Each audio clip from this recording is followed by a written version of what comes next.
Welcome to the World War II Discussion Forum. I'm your host, Gregory McNiff. Before I introduce to this afternoon's speaker, I want to briefly cover the usual housekeeping items. First, our speaker has graciously agreed to take questions after his prepared remarks. You have two ways to ask a question. You can either use the Q&A box at the bottom of your screen, and I will read out your question to our speaker, or if you prefer to ask your question directly, please use the raise hand feature at the bottom of your screen, and I will call on you to unmute your line. Regardless of the method you choose, please be respectful of our speaker and the audience when asking your question. It's always disappointing to leave questions in the queue. We'll take about 15 or 20 minutes of questions and end promptly at 2 p.m. New York time. Second, donations are always appreciated, but not expected. Please note there's a donate tab on the website. Third, as I've mentioned, we have a social media channel on YouTube.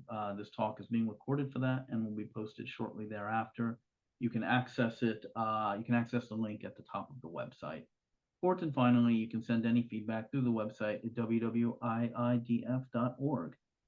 Now to this afternoon's speaker, and someone I'm really thrilled to have. Colonel Pete Mansoor is a retired U.S. Army colonel and the General Raymond E. Mason Jr. Chair of Military History at The Ohio State University.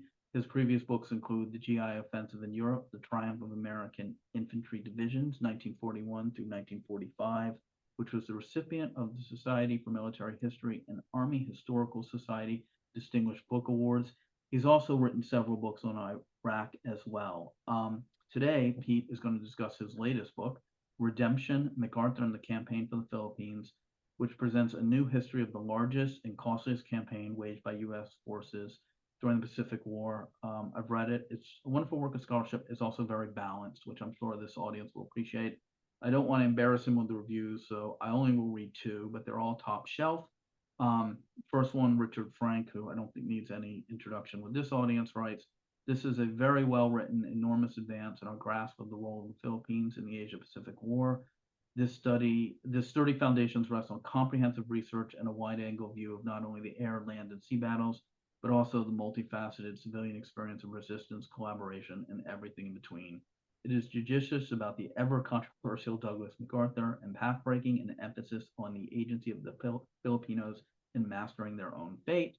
While Victor David Hansen from Stanford and another noted military historian writes, Pete Mansoor's Redemption is a brilliantly written and meticulously researched account of the savage battles to liberate the Philippines. This moving narrative brings to life the heroism of American naval and ground forces, the grit of Filipino resistance forces, and the underappreciated skill and cunning of the controversial General Douglas MacArthur. A tour de force of military history and a much-needed reappraisal of the entire battle for the Philippines. Those two are two of many, but in the interest of time, I will turn it over to Pete, and I'm thrilled to have him with us. Pete? Well, thanks, Greg, and thank you to everyone who's on the webinar today. I appreciate your attendance.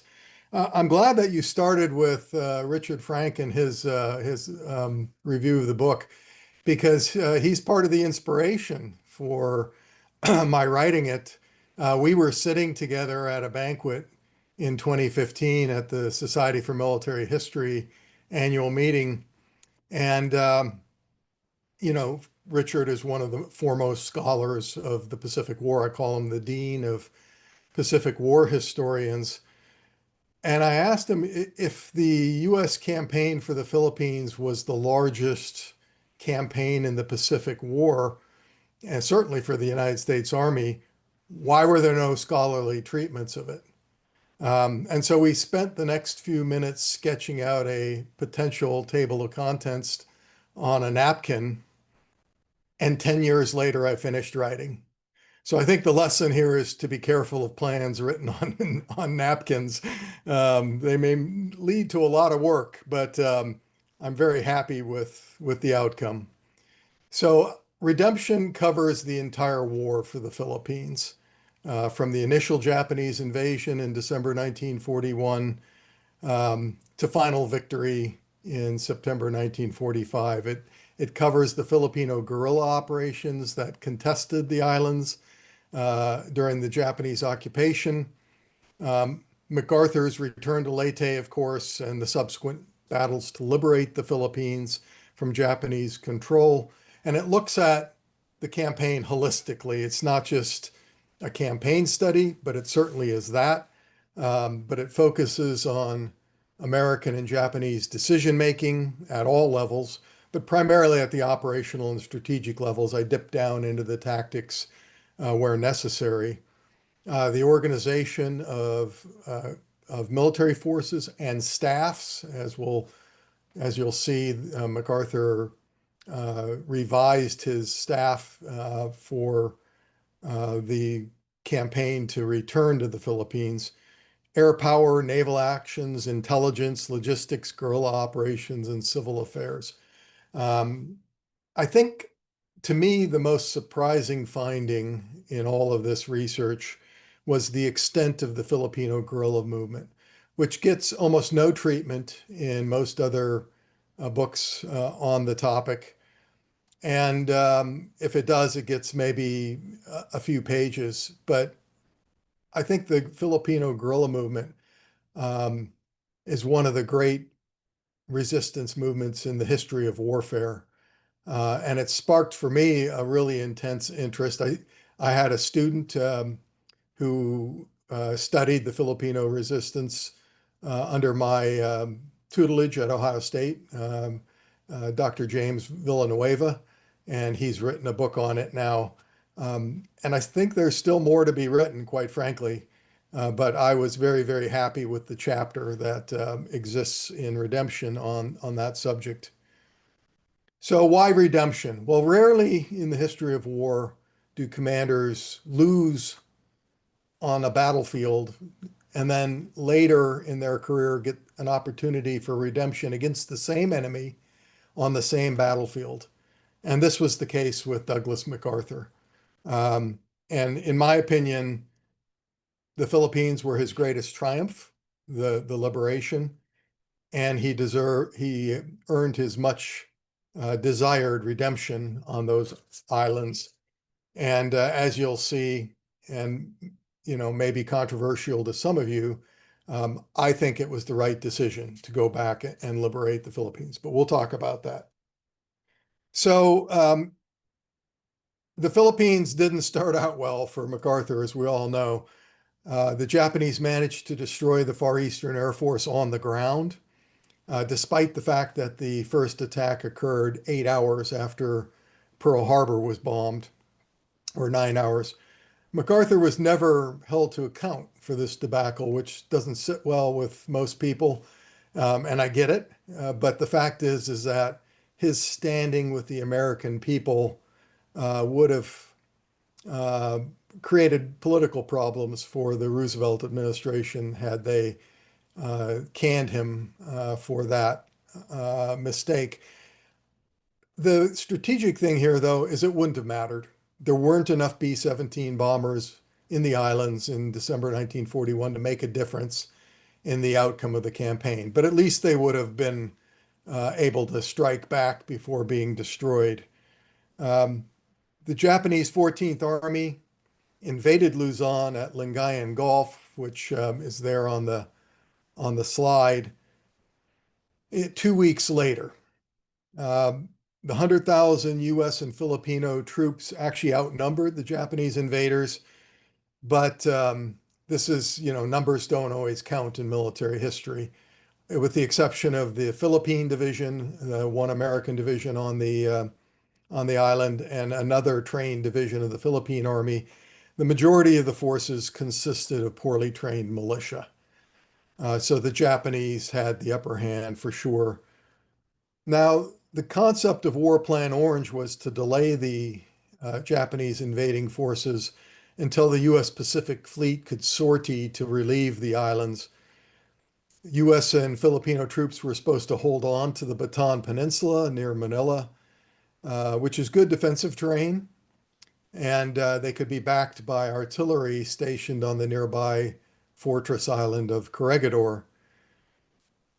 The problem with this is the U.S. Pacific Fleet was largely crippled after Pearl Harbor, and it would take years for it to gain the kind of strength needed to sail into harm's way that close to Japanese home islands.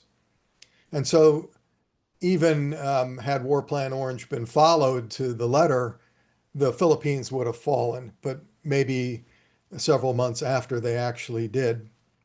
But this plan failed from the start, and it failed because of MacArthur's poor decision making. Instead of following the pre-war plans, he ignored them, and he moved his forces forward to defend the beaches of Lingayen Gulf. This would have worked maybe with a better trained and equipped army, but the defense quickly collapsed with these poorly trained, poorly equipped troops, and MacArthur's forces had to fall back almost immediately to the Bataan Peninsula. And this was actually one of the great accomplishments of the campaign. General Wainwright um, should get a lot of credit for this, but Delay is a very difficult military operation, and it was conducted actually fairly effectively. And indeed, most of the troops got back to the Bataan Peninsula by the end of the year. But the problem is they were without rations now for a long-term siege. MacArthur had moved the supplies forward into the central plain of Luzon in order to support a forward defense, and there wasn't enough time to get them back into depots on the Bataan Peninsula by the time the troops got there. And so the troops got there and immediately went on half rations. Now, a troop in combat needs about 4,000 calories a day so as not to lose weight. So immediately they were on a 2,000 calorie a day diet. By the end of March, they were down to 1,000 calories per day, um, and they were starving. And so a lot of the reason for the collapse of the defense eventually, although it was very bravely and skillfully conducted, was the fact that they just ran out of food. Um, and if, and as you know, the Japanese offensives eventually wore them down, and Bataan fell in April and Corregidor a month later. By then, of course, MacArthur was no longer in the Philippines. He had escaped to Australia to plan his return to the Philippines, which he thought would be nearly immediately. He thought there was a whole bunch of troops and aircraft and ships waiting for him in Australia. And so when he said, "I shall return" on that train platform in Australia, he meant that I'm going to return fairly quickly, which was, of course, not going to be the case. Um, Regarding his comment about "I shall return," a officer at the War Department in the Public Affairs section replied, "Shouldn't he have said 'we shall return'?" But of course, this being Douglas MacArthur, it was all about him. MacArthur spent the next 2.5 years making that boast a reality, and he assumed command immediately of US and Australian troops in the newly formed Southwest Pacific Theater of War. I mentioned before MacArthur's standing with the American people, and indeed he was very popular with the American people. Franklin Roosevelt understand his media value, another reason he wasn't cashiered after losing his Air Force. And he made him a hero publicly. General George C. Marshall also understood MacArthur's standing, suggested to the president that MacArthur should receive the Medal of Honor, as his father had received at the Battle of Missionary Ridge in 1863 in the Civil War.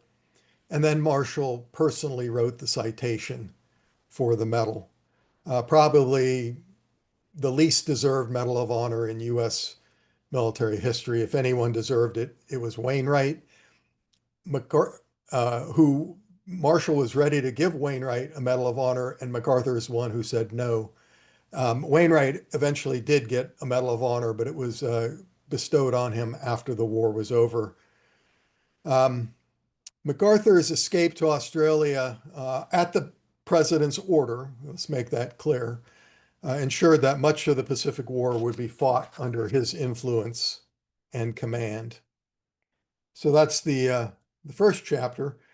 The next chapter is about the road back. And I felt I needed to cover this because when you look at how SWAPA was organized and the return to the Philippines, you really don't understand all of the nuances unless you look at what happened.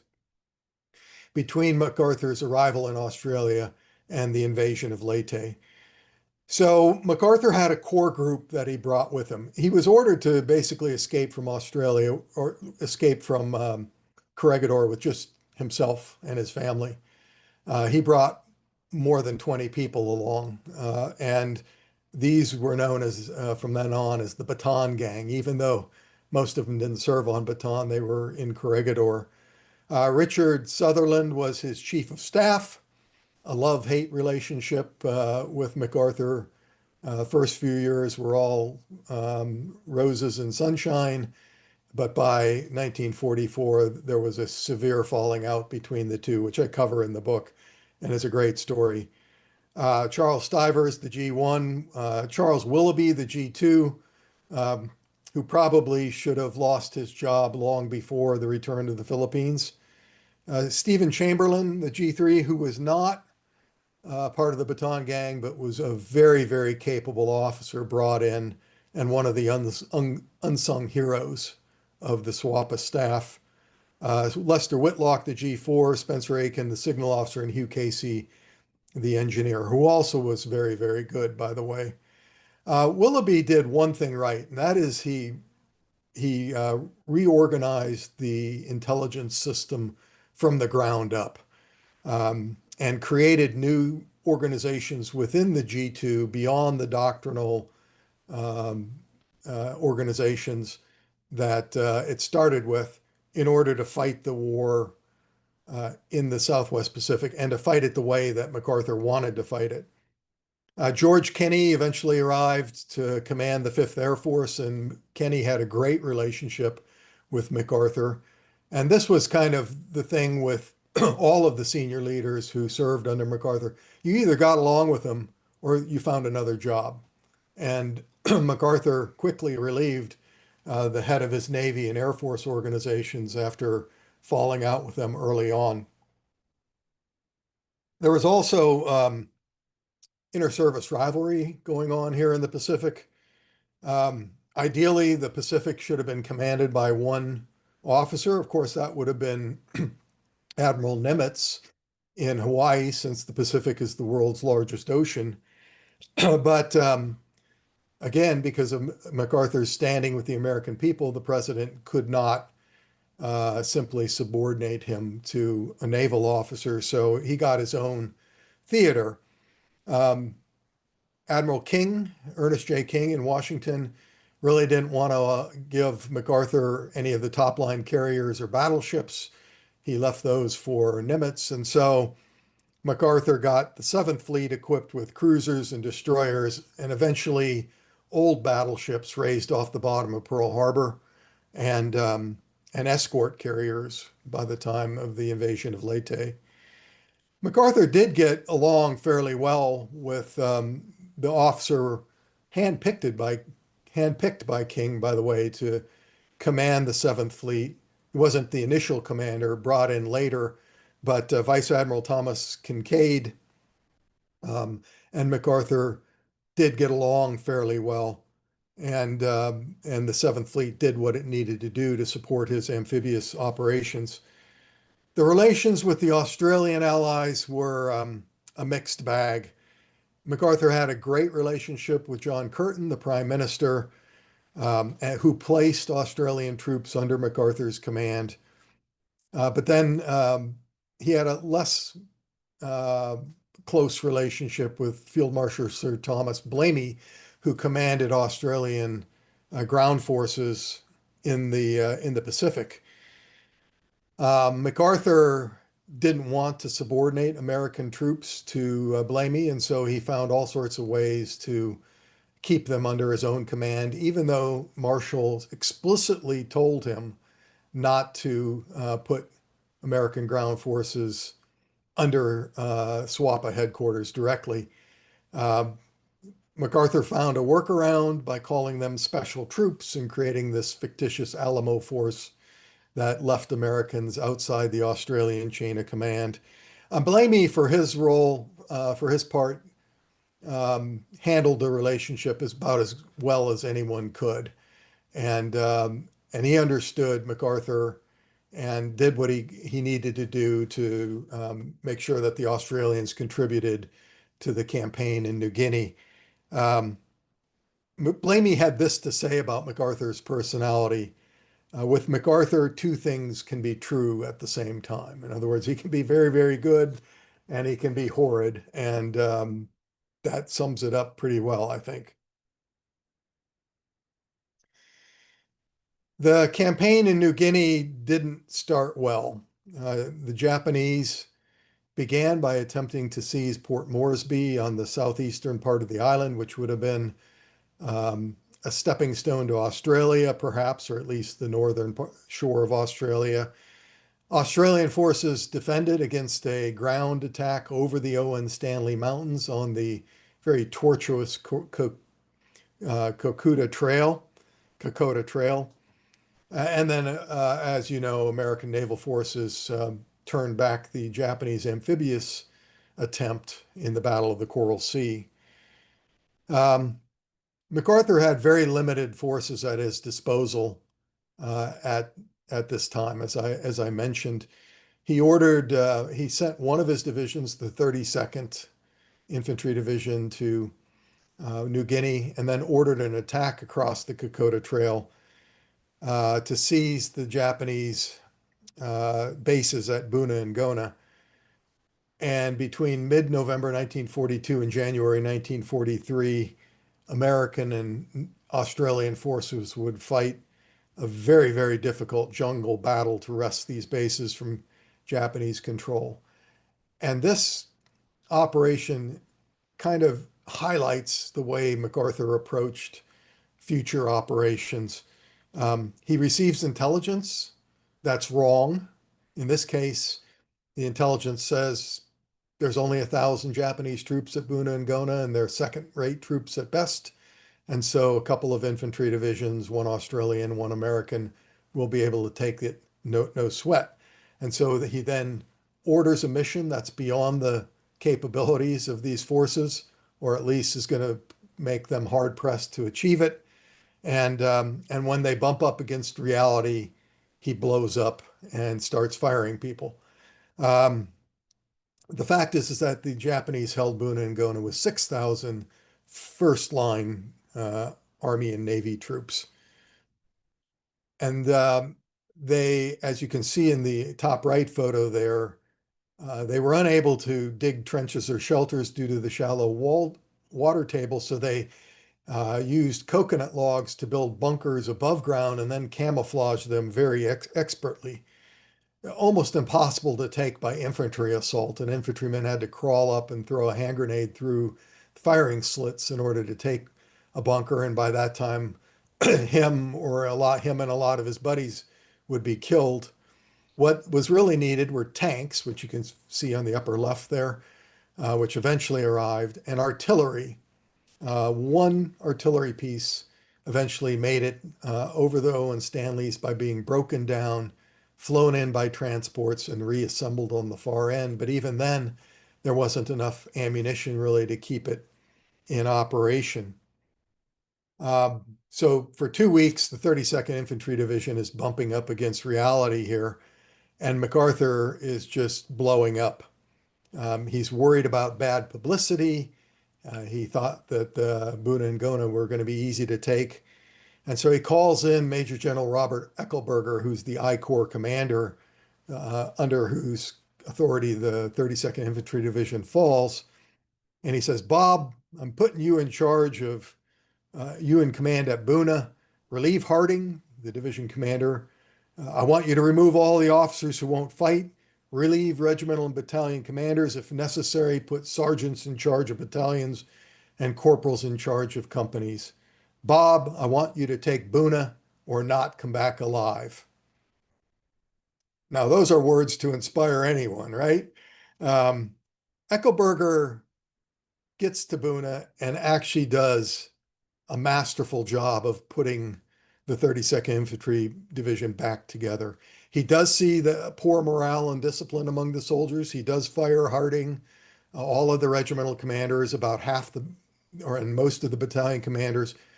But he also holds up operations for a couple of days, reorganizes the units, gives them a hot meal, pays attention to medical care.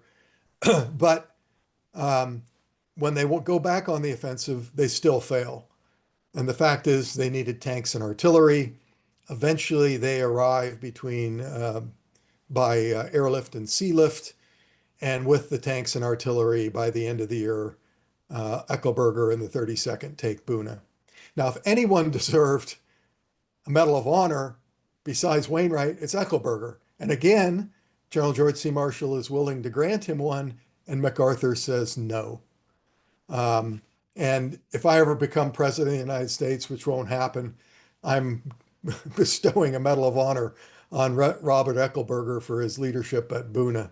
I really think the Army should relook it, quite frankly, because he certainly deserved one.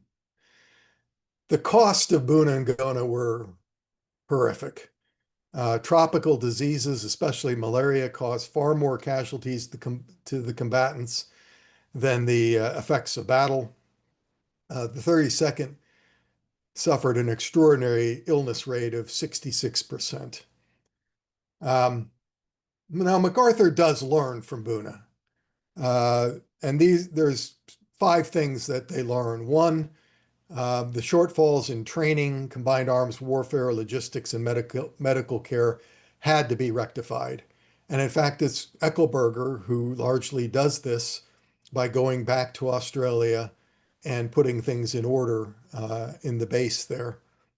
Air and naval superiority would largely determine victory or defeat. And by the end of Buna, the 5th Air Force was beginning to gain air superiority.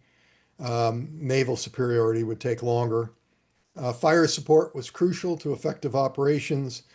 Combined arms operations were essential to success. Artillery, but also tanks, which even in the horrific terrain of these islands in the Pacific still had an important role to play. And logistical support was essential for units to remain effective. There was also a key operational lesson, and that is it's better to go around than to hit the enemy head on. And MacArthur would practice this for the rest of the campaign in New Guinea.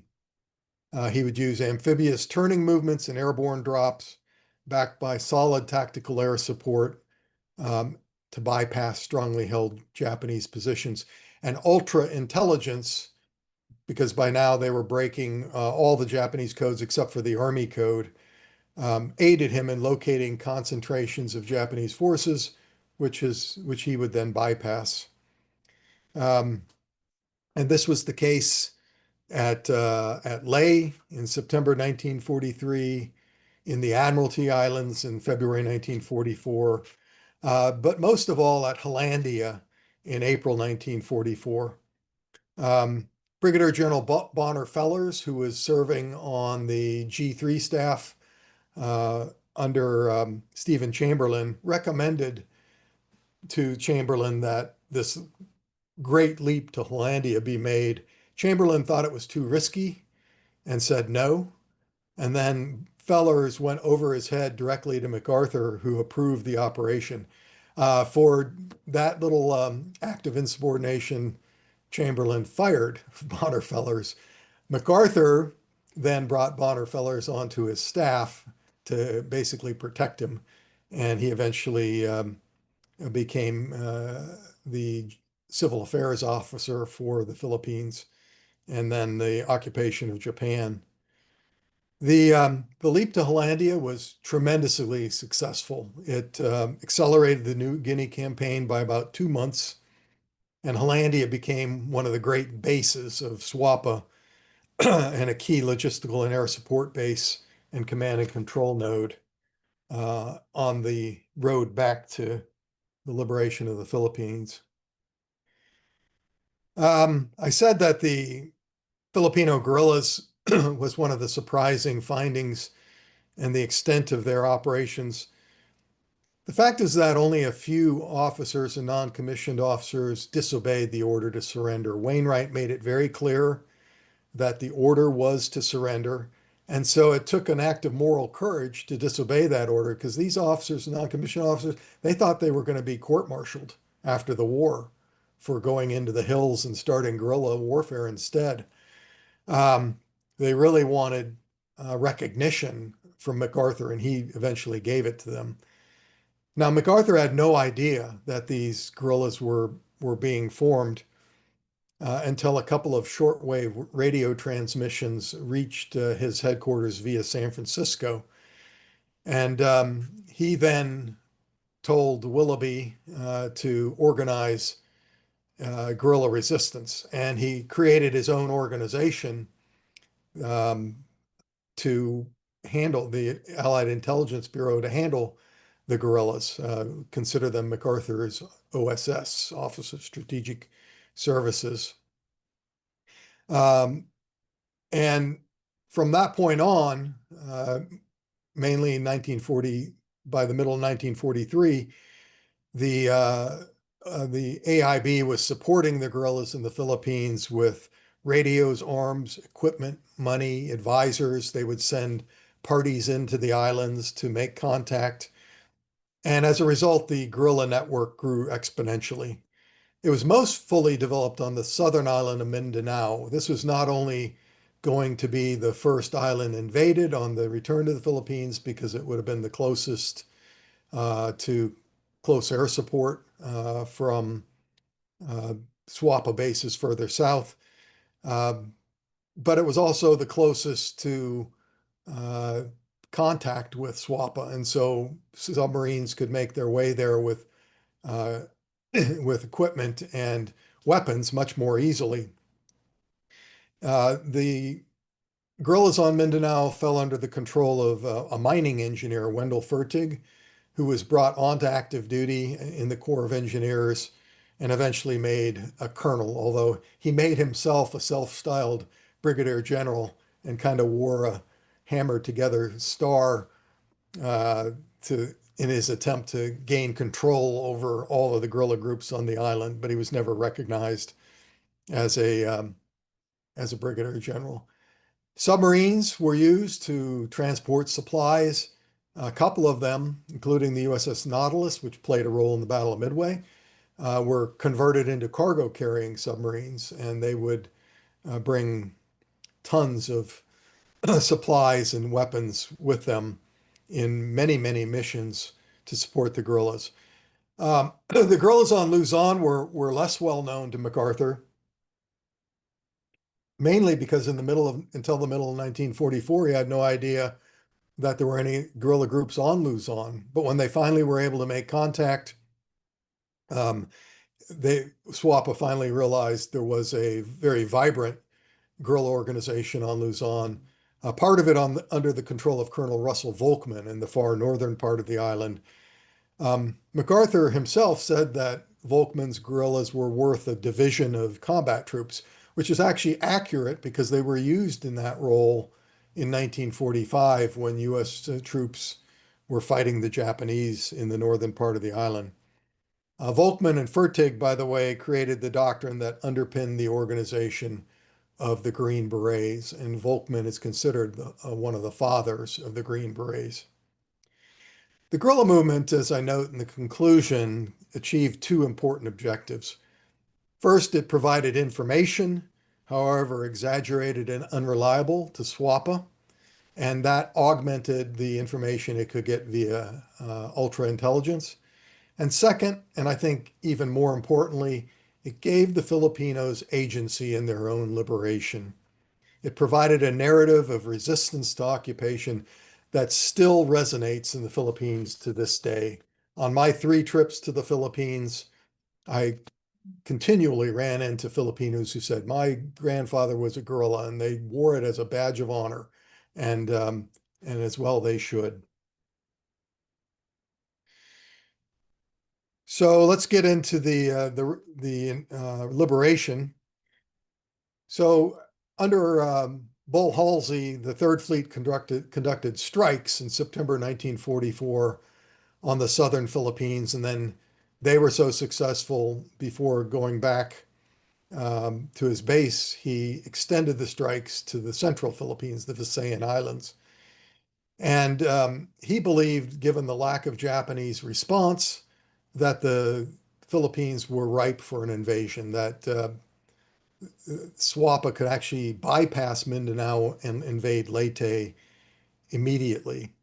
Nimitz concurred and offered to cancel the invasion of Yap to free up a corps to help with the invasion. The Joint Chiefs then asked MacArthur for his opinion. The problem was that MacArthur was in a convoy headed to Morotai for the invasion there under radio silence. And so in his absence, his staff is huddling at Hollandia, like, how do we respond? And Richard Sutherland, the chief of staff, after consulting with all the other senior leaders, tells radios back and basically says that an acceleration of the invasion timetable was practicable. The Joint Chiefs then were in Quebec for one of the Allied conferences, and they, in about 90 minutes of discussion, decided to bypass Mindanao and advance the invasion of Leyte by 2 months. This was really nimble decision making. And this decision factored into their subsequent decision to forego an invasion of Formosa in favor of an invasion of Luzon, which I cover in the book in a chapter. I don't have time to go into it here, other than to say that I believe that MacArthur's arguments at the time were correct. The United States had an obligation to liberate the Filipino people. The Philippines were a U.S. territory in 1944 and 45, and had been for 45 years. And we had liberated, for instance, Attu and Kiska up in the Aleutians because they were American territory. Well, Alaska was a territory. SWAPA could use Filipino labor to make up for the shortfalls in combat service support units, which was not the case if the Joint Chiefs decided to invade Formosa. Luzon would be easier to conquer than Formosa, which is true. And strategically, MacArthur believed Luzon was superior to Formosa as a base to support the invasion of Japan. In regards to air support, probably not true, but in terms of the port facilities available in the Philippines, definitely true. As MacArthur waited ashore on Leyte, Japanese reinforcements were steaming for the island. Rather than cede the island to the Americans, the Japanese High Command, believing that in a so-called Battle of Formosa, they had destroyed the Third Fleet, which is not true, but they believed it. They ordered General Tomoyuki Yamashita, who had taken command just recently in Manila, to reinforce Leyte's defenders. And so the Japanese fed 45,000 men into this meat grinder of a battle when there were only 20,000 there to begin with. The key moment of this campaign came in early December when the 77th Infantry Division conducted an amphibious turning movement to seize the port of Ormoc, thereby cutting the Japanese off from reinforcements and supplies. Leyte was a significant victory, even though it took longer than anticipated. And in their struggle to fight a decisive battle on Leyte, they did, but one that turned against them. They lost 5 infantry divisions and a number of independent brigades. And it made it impossible for Yamashita to do what MacArthur had done and attempt to defend the beaches of Luzon. Rather, he would come up with a different plan for the battle. Great chapter on the Battle of Leyte Gulf. Unfortunately, not going to have time to talk to you about it today, although I have 3 pages of text ready to go.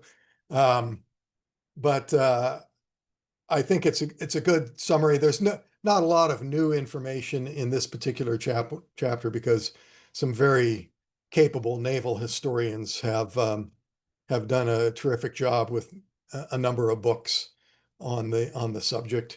But I do use a lot of archival sources to try to unpack what happened during the battle, and hopefully you'll enjoy the read.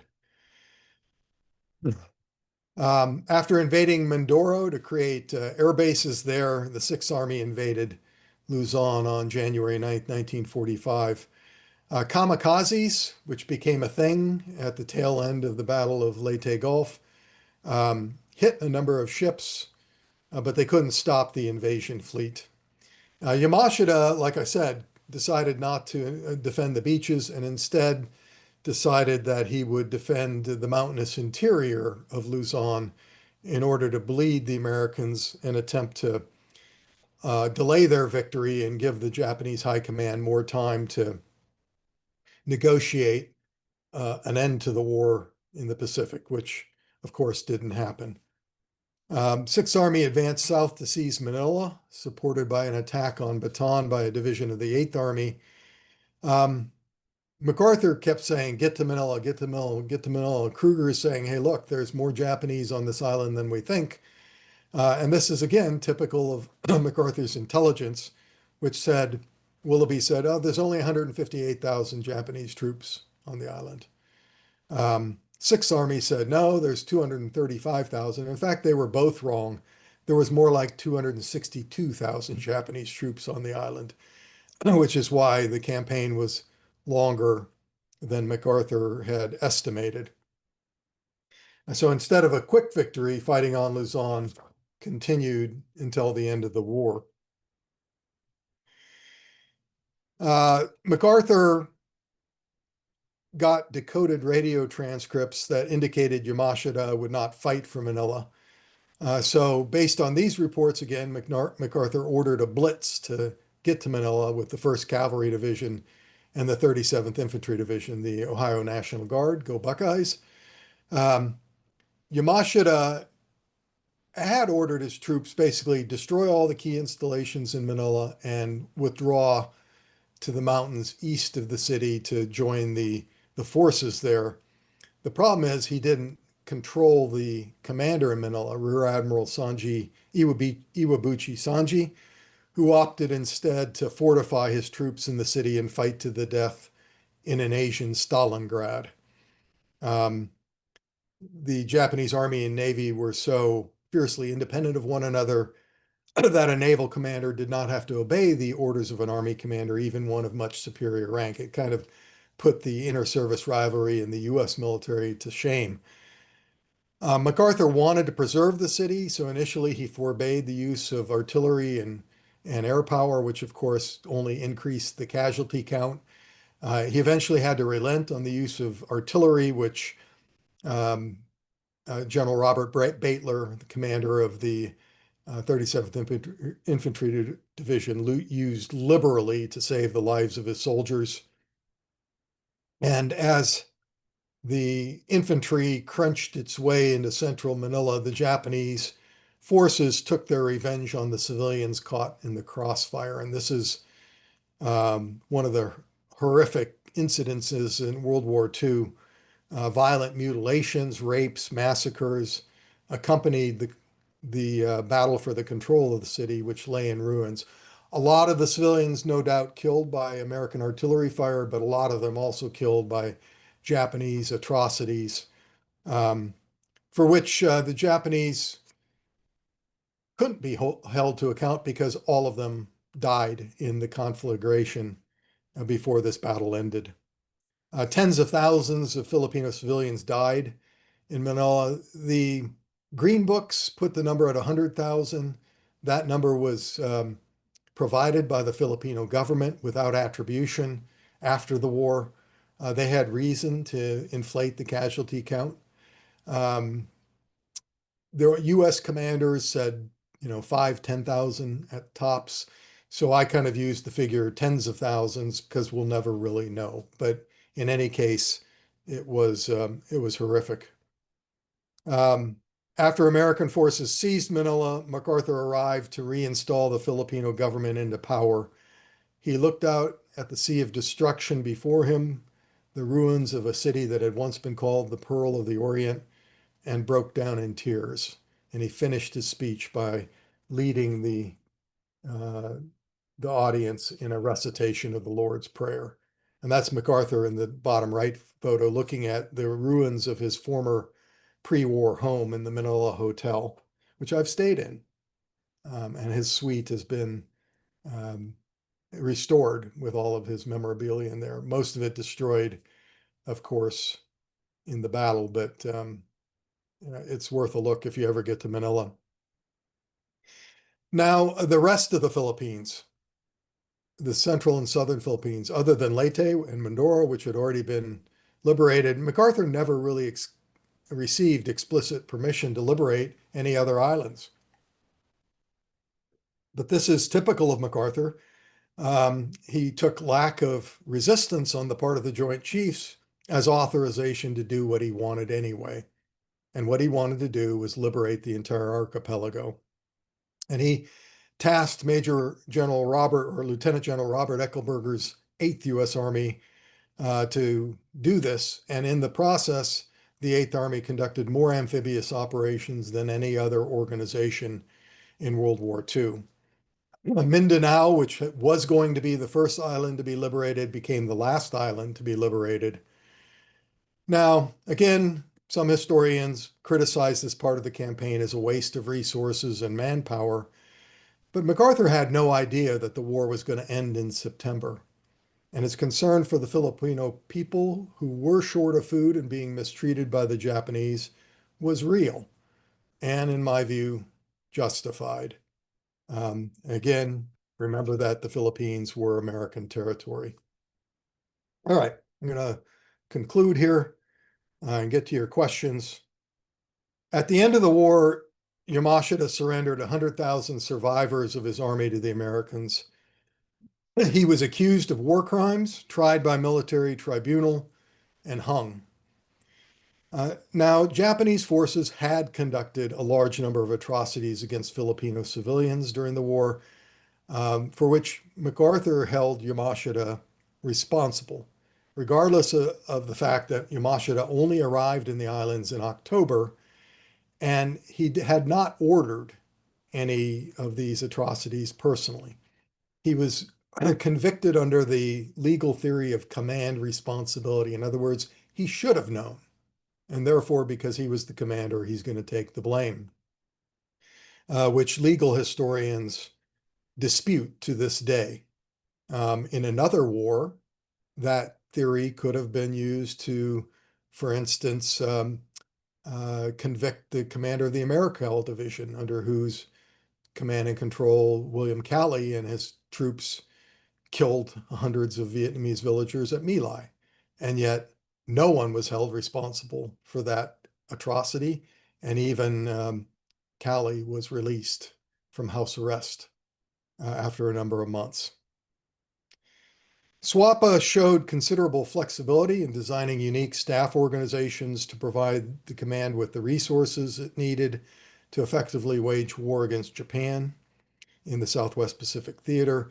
The guerrillas, as I've noted, were on par with the guerrilla effort in Yugoslavia, which succeeded in liberating Yugoslavia before the Allied armies arrived.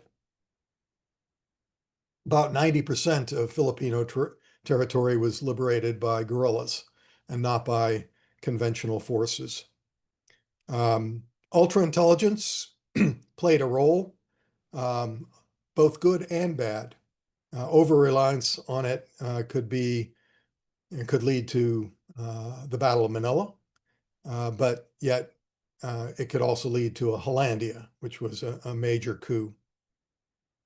In any event, MacArthur's tendency was to downplay ultra evidence not in accord with his strategic preconceptions. And as a result, he often overreached, and only competent execution of combined arms operations under the 6th Army, commanded by Lieutenant General Walter Kruger, and the 8th Army, commanded by Lieutenant General Robert Eckelberger, led to success. Creative planning for multiple branches and sequels and command flexibility were essential to maintaining the strategic momentum. I think one of the great statistics is the Leyte invasion, when decided upon, was finalized in just 3 weeks. I term that, there's an app for that, right? There were plans on the shelf for just about every contingency. And in Leyte's case, they would just take it down, dust it off, and issue it after rejiggering for new forces added and so forth. And finally, MacArthur's role. His personality and command style permeated all aspects of the campaign. He was brilliant, courageous, politically minded, and I think strategically adept, but he was also egotistical, overly ambitious, publicity hungry, at times tactically suspect.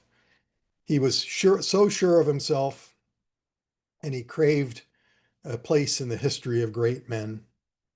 His subordinates, as I noted, either admired him or found employment elsewhere. But despite his narcissism, MacArthur's strategic conceptions in the Philippines campaign, in my view, were largely sound. Ironically, his unwillingness to share public recognition with his subordinates has led to public unawareness of what his forces actually accomplished. Lay historians know more about General George S. Patton Jr. and the Third Army than they do. They know almost nothing about General Walter Kruger and the Sixth Army, or Lieutenant General Walter Eckelberger and the Eighth Army. And that in turn has led the greatest U.S. campaign in the Pacific War to fade into obscurity. Until hopefully now. And with that, be happy to take some questions. Hey, Pete, that was wonderful. Not surprisingly, there's a fair amount of questions in the queue. Mark, if you want to unmute your line and ask your question, then I'll go Frank, James, and Mike. We can close out with you. Greg, thanks very much, Peter, for the presentation. Mike, I have a twofold question, because the first one I think is a pretty quick answer. Is why didn't the U.S. when it was in the first parts or middle parts of the Japanese conquest of the Philippines, why didn't the Americans take some of their units and just disperse to the countryside? And I think I know the reason why. But the second part, the follow-up, is a bit of a counterfactual: is how effective could that have been?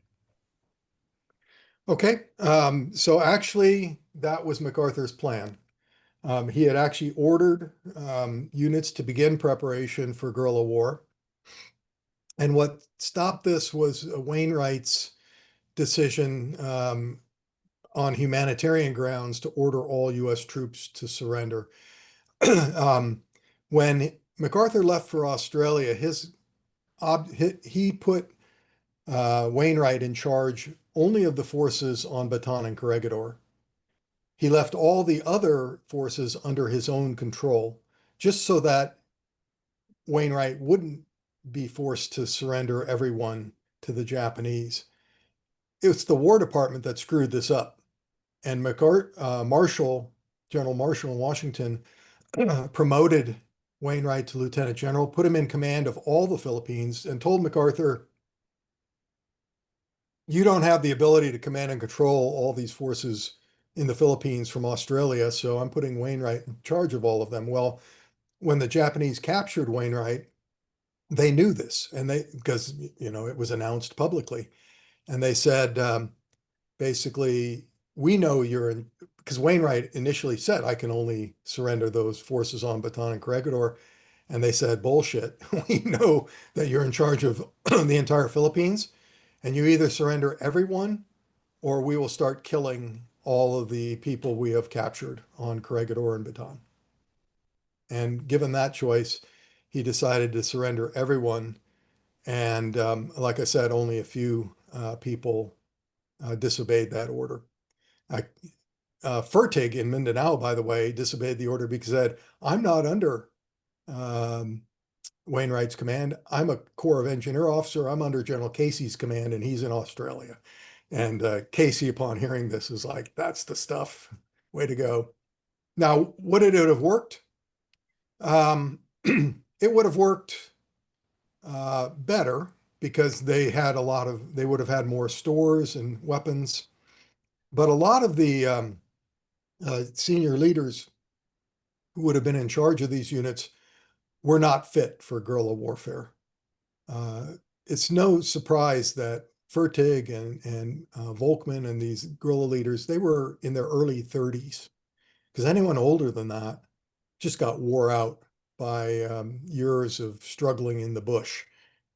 So it would have been different. It would have worked better, perhaps initially, but I think in the end it would have achieved about the same thing. Okay, thank you very much. Mhm. Great, thanks, Mark. James, if you want to unmute your line and ask your question. Great. Thank you so much for your presentation and its balanced nature. I'd like to ask about MacArthur and the invasion of Luzon. I note that when he met with Roosevelt, he argued that the invasion of the Philippines would be relatively quick, low in casualties, and Luzon would be recaptured in 6 weeks or less. When he landed on Leyte, he announced, "This is the voice of freedom, General MacArthur speaking. People of the Philippines, I have returned." He then urged the population to rise and strike against the Japanese whenever the battle lines approached them. By the end of the war, tens or even, as you mentioned, hundreds of thousands of Filipinos had been killed. While, of course, the Japanese did most of the killing, to what extent does MacArthur bear responsibility for these civilian casualties? Thank you. So the Philippines actually suffered 1 million dead in World War II. It's the highest rate of loss of any nation in Asia. And I think all the nations that supersede it in terms of total number of casualties were also subject to Hitler's final solution, which tells you something. Most of these Filipinos died of hunger, starvation, and disease because of Japanese neglect and Japanese stealing of Filipino food. They didn't die because they listened to MacArthur's command to rise up and strike. That was intended for the guerrilla units, which up to that point he had ordered to just conduct intelligence so as not to energize the Japanese to conduct atrocities in response. But as U.S. lines neared, he wanted the guerrilla units to rise up, and they did to great effect. And they had outsized impact on the battles by interdicting Japanese supply convoys, interdicting their communications, also by helping U.S. units as guides, translators, and sometimes in direct combat, as I noted before. So I wouldn't put the 1 million Filipino casualties on MacArthur's shoulders. I would put them on Tokyo's shoulders. And I think MacArthur did the right thing. Initially, he told the guerrillas not to conduct offensive operations and raids and so forth so as to save the Filipino people. But when the lines got close, they needed to revert to a kinetic role, which they did. I hope that answers. Sure. Did the War Department know that MacArthur was going to tell the Philippine people as a whole to rise up and strike when the battle lines got close, and hence put the whole the civilian population at risk? Yeah, I doubt it. But on the other hand, I think the answer from the War Department would be, it's your theater, you decide. Very good. Thanks so much. Yeah, thanks, James. Frank, if you want to unmute your line and ask your question. Yes, excellent presentation. Thank you very much. This is a geostrategic question, which I think is relevant today. The political clout of MacArthur is not available to the chairmen of the Joint Chiefs. And I believe that it would be incapable, the chairmen, to do an inch on it. So I'm suggesting that the prima donna-ship that happens within US politics can also be a problem, in that it was supposed to be Germany first. Curtin, I believe, Prime Minister Curtin, used MacArthur to complete his agenda, which is to remove Australian divisions from British command. And really, from the point of view of what Japan could do, it was pretty obvious after Coral Sea and definitely after Midway that they were going on to be on the defensive. So the decision to move Australian troops from Africa meant that closed down a lot of opportunity there. And then you have Leyte Gulf with the Sixth Army under Kruger, where at the same time, there should have been a simultaneous attack, not only in Normandy, but also the southern part of France. You know, Operation Anvil. Is it Anvil? But anyway, that didn't happen because of the refusal, or rather the strategic decision not to put Germany first, and rather to put an enormous amount of force in the Pacific. Clearly, if the German war had ended in 1944, then the diversion of forces to the Pacific would have prevented a lot of what did take place, because you would have just encircled, Japanese forces in the Philippines. So my concern is that, political clout is an Achilles heel here. Now, I guess the question is, where did MacArthur get his political clout from, and why was it so influential at the very top, at a strategic level? Great, thanks, Frank. So MacArthur was the last of his type. He was a 19th century Victorian figure thrust into a 20th century world. And I don't think we're going to see his type again. He had enormous sway with the American people because of his heroism in World War I, the fact that he was the U.S. Army Chief of Staff in the early 30s, and he was very good at self-promotion. He understood public affairs better than probably any other general officer before or since, or at least as well. So that's where he got his political clout. The Republican Party kept hinting, and sometimes more than hints, that they were going to put MacArthur up for election against Roosevelt in 1944. Roosevelt was politically astute enough to know that it was better to have MacArthur in uniform than in a campaign working against him. And so MacArthur was going to get a certain amount of his requests for troops and so forth. But even so, the Southwest Pacific Theater never consumed more than 15% of total American troops at any given time. So it wasn't just that prevented, as you note, a true Germany first strategy. In effect, what we did was we defeated Germany and Japan at the same time. You note about MacArthur's invasion of Leyte maybe delaying Anvil. That wasn't the case. Leyte comes in October 1944. It was the invasion of the Marianas, which took the sea power away from what would have been a two-front invasion in Normandy and in southern France. But the Marianas were in the Central Pacific under Navy control, not under MacArthur's control. So it wasn't just MacArthur pushing for attacking the Japanese. The American people were pushing for this because it was the Japanese who had attacked Pearl Harbor. It was because of the Japanese that the United States was in this war. And you look at the Gallup polls throughout the war, and the American people want to take it to the Japanese. And so the Joint Chiefs might have had this theory about Germany first, but it ran into political reality. And thankfully, the productive capacity of American industry created the wherewithal to, like I said, basically defeat Germany and Japan at the same time. Great. Mike, if you want to unmute your line and ask your question. Yes. Yeah, great talk.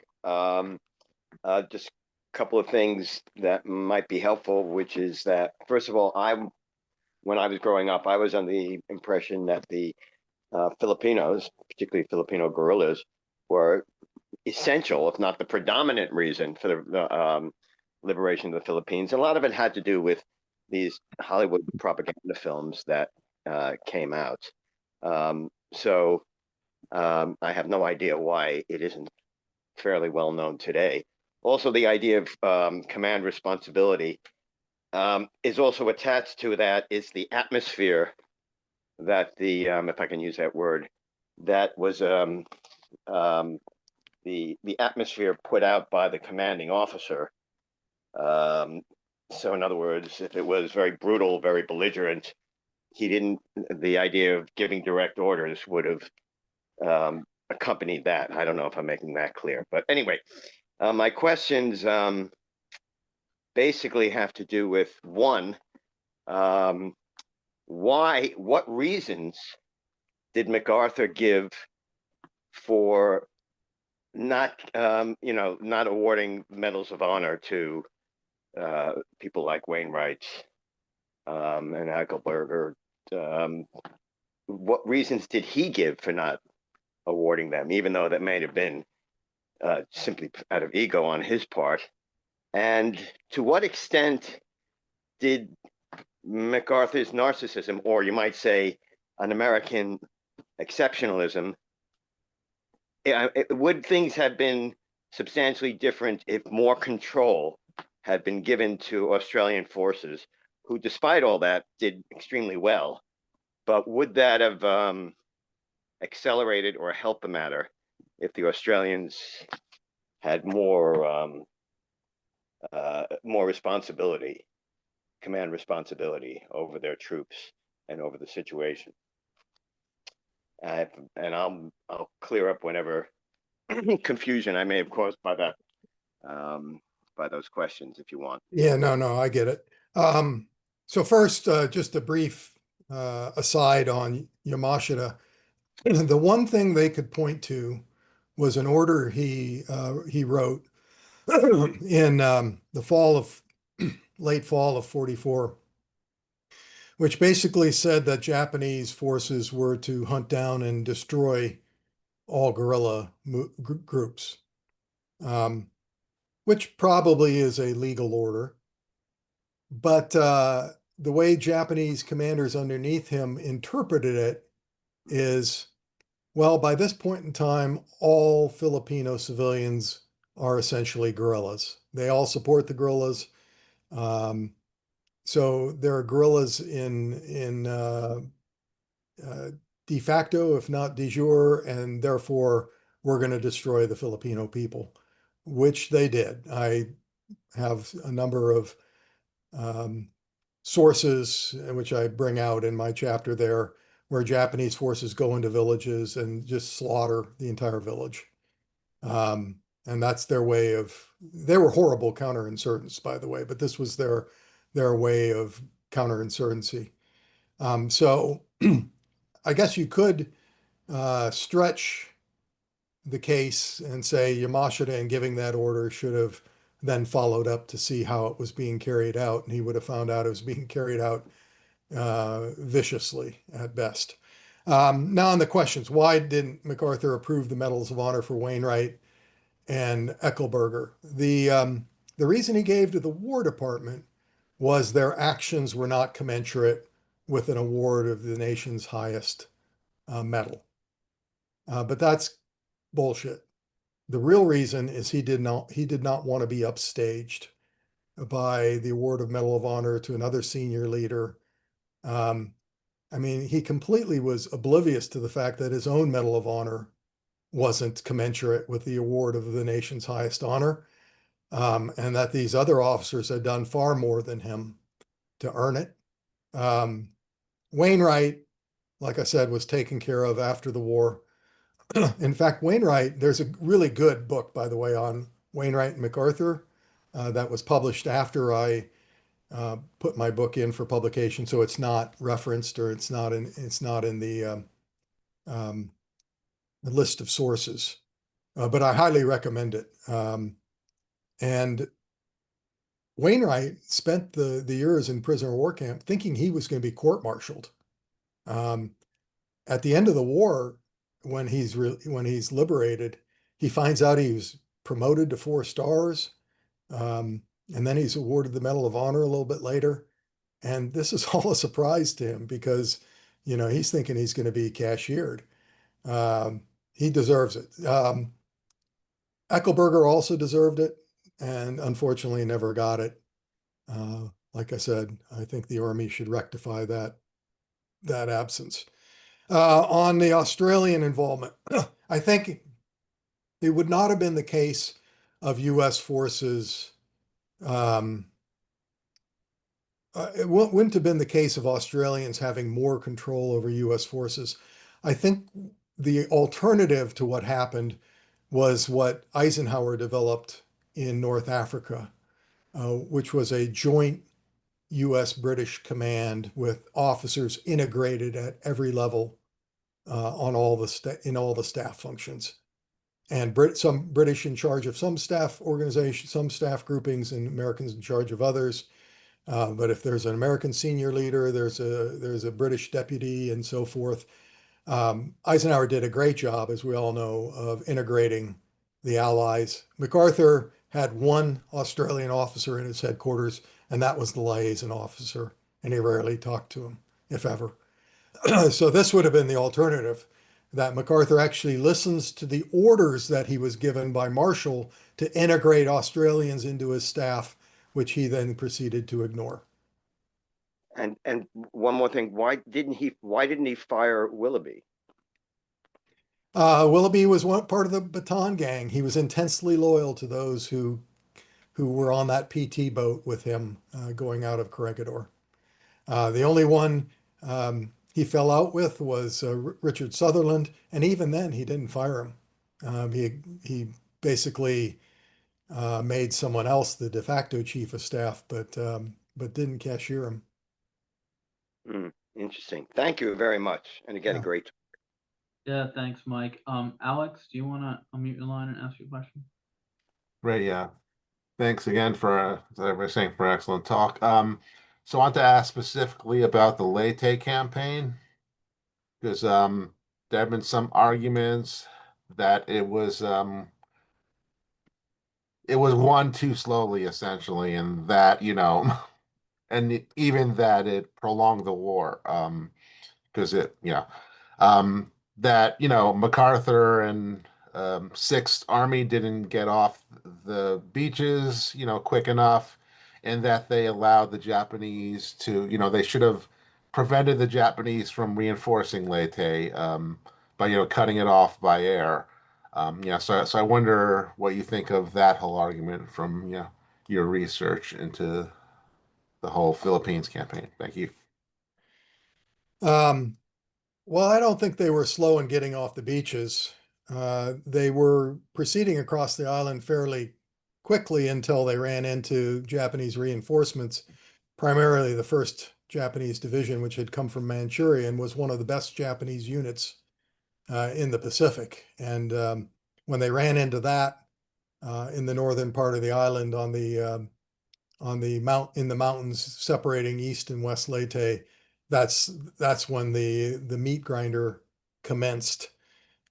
They couldn't completely close off the island because we forget this today, but they were under air attack for a few weeks after taking Leyte. They couldn't get their land-based aircraft in because there was a lack of airfields. The Air Force thought, or the Air Corps thought, that there would be all these places available where they could develop airstrips. Just looking at a map, and they get there on Leyte and find out it's all swamp. And so they have one airfield essentially at Tacloban, which isn't big enough to accommodate very many aircraft. And so they eventually do bring in P-38s, which do a great job, but there's not enough air power to isolate the island. And the baby flat tops that are off in Leyte Gulf have about enough air cover to cover the invasion beaches and the west and the eastern part of the island, but they don't have enough force to isolate Leyte either. And so they're simply, until ground forces get to the western side of the island to close off the port that the Japanese are using to bring in reinforcements, the Japanese are able to get reinforcements there. Now they lose a lot in the process. I mean, 45,000 troops arrive, but tens of thousands end up being sunk by airstrikes. And so there is an effort to halt what's called the TA convoys, but it's not 100% foolproof. I mean, they tried; they did the best they could. Right, yeah. And General, I guess from the Japanese perspective, um, how long did they think they were going to be able to hold Leyte, or was that just, not a consideration on their side? I laughed because they thought they were going to win. Oh, really? They Okay, actually wow. had plans Huh. for capturing MacArthur, taking him to Tokyo, putting him on trial. Um, Halsey had taken Third Fleet up to and was pounding the airfields at Formosa, and the Japanese commit everything in this great battle for Formosa. In fact, they commit all of their naval air corps that's retraining in the East China Sea to this battle, and all gets destroyed. It's why during the Battle of Leyte Gulf, there's no Japanese aircraft on their aircraft carriers because they had all been destroyed in this Battle of Formosa. Well, the reports go from the Japanese leaders down in Formosa back to Tokyo that we've won. We sank all of the carriers. We sank all of the Third Fleet.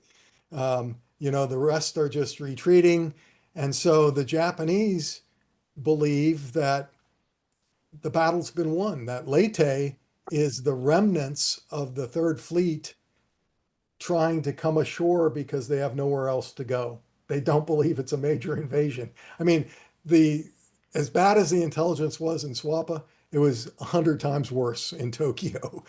And so, anyway, a little bit of Yeah, insight there. yeah. And finally, I wanted to ask about, the famous Japanese airborne attack at Burauen, which of course is, rather unique. Well, in being, yeah, kind of Japanese air assault operation during the war. And, I mean, I've always thought it's just, something crazy bound to fail. But yeah, so what do you think of it? Did it have Yes. any chance of success, or was it, yeah, just No, I had no chance of success. But this was, again, this Japanese leaders saying, we're going to win. The way we're going to win is we're going to go on the offensive. They order a division to cross the mountainous spine of Leyte to attack these airfields. All of one battalion makes it. The rest just gets frittered away along the way. The most interesting story I have in the book about this airdrop is that the G2 of the 11th Airborne Division, which is defending that position, was told by Willoughby before the division is committed to Leyte, I am going to, if I send you a message and it begins with crystal ball states, you must believe everything in that message, but you cannot ask me any questions. Oh, wow. You cannot tell your commander what the origin of this intelligence was, but you have to believe it. So this G2 gets this message, crystal ball states, Japanese airborne assault on the exact position on this date, the exact date. And so the G2 then is briefing his commander, Joseph Swing, and it says, and sir, the G2 believes also that a possible Japanese airborne operation could develop in the next several days, and we should up the security of our airfield security forces as a result. Swing said, get that out of the intelligence report. That's not going to happen. I want you to erase that report and rewrite it. And they didn't do anything. And the poor G2 is like, this is going to happen. And he's just like biting his tongue. He can't tell him why. Of course, it was ultra intelligence, but he didn't know that at the time. Oh, yeah. Speaking of, did any of the magic intercepts can you think of that had, a direct connection to the ground operations in the Philippines in, 44, 45? Yeah, at the strategic level, yes, they did, but not as much once the fighting was had started, especially on Luzon. There wasn't a lot of back and forth via radio that could be intercepted by ultra. At that point, you had to develop the information the hard way by fighting for it. Great. Thank you so much. Hey, Pete, do you have time for one more? Sure. Hal, I think you may have raised your hand. Hopefully, Hal, do you want to unmute your line? And Can you hear me? yeah, I can, yes. Hi, Pete. Hey, Hal. It's not a question, it's more a comment. My father was in the 11th Airborne Division, and we were watching A Bridge Too Far, and we were watching the SS Panzer troops machine gunning the Polish airborne troops in their chutes in the movie. And my dad told me about that attack, and he said that they did the same thing to the Japanese paratroopers, that they gunned them down in their chutes when they were coming down. I don't know if that's accurate or not, but that's one of the stories he told me about his time in the yeah. 11th Airborne. I didn't see any archival evidence that was the case. Of course, that would probably not be written down. So, but Yeah. I don't know. thanks, Hal. Kathy, I think you had your hand raised. If you want to unmute your line and ask your question. Okay, I'm sorry I missed the beginning, so I don't know if you mentioned this, but I have the idea, probably from Herman Wouk's series on World War II, so it may not be authentic, that, you know, after Pearl Harbor, the thinking was they had been focusing too much on the wrong war in the wrong ocean. They had been giving aid to the British and, you know, all of that. So, and at a time when, you know, that was the actual attack on our territory that had occurred, there was easier to sell to the American public that they should focus on the Pacific War at a time also when our State Department was denying entrance to Jewish refugees, turned around a whole boat of them at one point. Is that at all true that was also pertinent to why we focused on the Pacific side?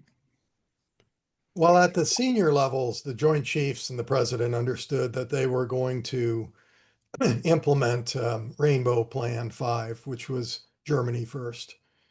But they never really made this, you know, to the American people, they couched their statements much more carefully because they didn't want to say, we're just going to go on the defensive against the Japanese in the Pacific and focus on Germany.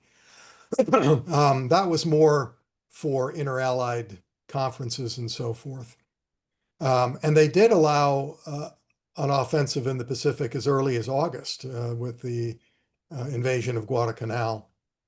And so up until 1944, the amount of troops and material being given to the European theater and the amount given to the Pacific theaters was about even. It's only in 1944 and the run up to Normandy where you could really see the heavy reinforcement of U.S. forces in Great Britain, and then the campaign in Northwest Europe. You know, the Pacific simply could not be ignored because the American people wouldn't allow it to be ignored.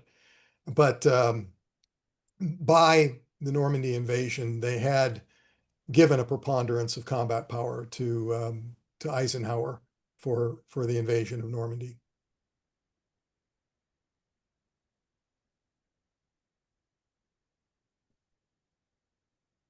Yeah, thanks for that, Kathy. I think that's probably a good place to end today's lecture.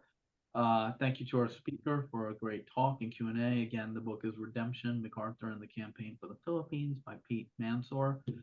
Pete, we should definitely have you back to talk about your Iraq experiences. I didn't mention in my intro, but I think you reported directly to General Petraeus, and that would be fascinating to hear about.